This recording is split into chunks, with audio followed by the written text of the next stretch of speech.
యేసుక్రీస్తునామములో మీకు అందరికీ వందములు. మన భారతదేశం మీదకి యుద్ధం రాకూడదని ప్రార్థన చేయండి. అదేవిధంగా భారతదేశం మరి వేరే దేశం మీదకి యుద్ధానికి వెళ్ళినా కూడా రోజుకి మరి యుద్ధానికి అయ్యే ఖర్చు మరి కోట్ల రూపాయలతో ఉంటుంది. కొన్నిసార్లు వేల కోట్ల రూపాయలు కూడా యుద్ధానికి ఖర్చు అవుతుంది. ఆ ఖర్చు అంతా ఎవరి మీద పడుతుంది? ఒక సామాన్యుల మీదే ఆ ఖర్చు అంతా పడుతుంది. అంటే ప్రతి దాని మీద ట్యాక్సెస్ ఆల్రెడీ మన దేశంలో 18% ట్యాక్స్ కడుతున్నాయి ఏది కొన్నా కూడా. అటువంటి పరిస్థితుల్లో మరి ఈ యుద్ధానికి గూర్చి కూడా కొంత ట్యాక్స్ వేస్తారు. అంతేకాకుండా పెట్రోలు మనకి అందుబాటులో సరిగ్గా ఉండదు.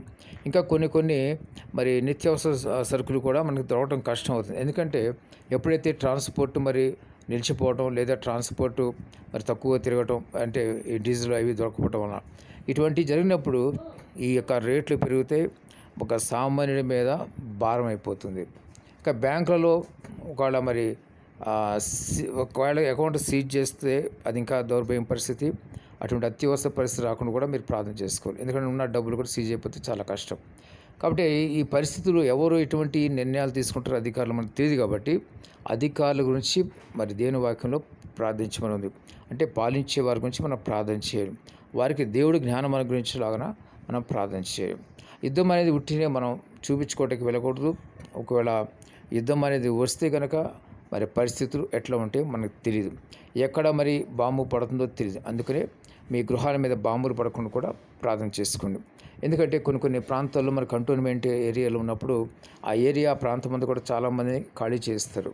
ఒకవేళ దానికి ఆ దూరంలో మా పరిధిలో ఉన్నా కూడా మరి శత్రువులు ఎవడైనా సరే వాళ్ళకి ఈ కంటోన్మెంట్ ఏరియాని అదేమి ఉండదు. కానీ ఎక్కడైనా సరే మనుషుల మీద కూడా బాంబులు వేసేస్తారు. అంటే మామూలు గృహాల మీద కూడా బాంబులు వేస్తుంటారు. మరి గాజా పరిస్థితి చూసినట్లయితే మరి మామూలు గృహాల మీద బాంబులు పడ్డాయి. కొన్ని వేల మంది, దగ్గరగా 50,000కు పైగా చనిపోయారు.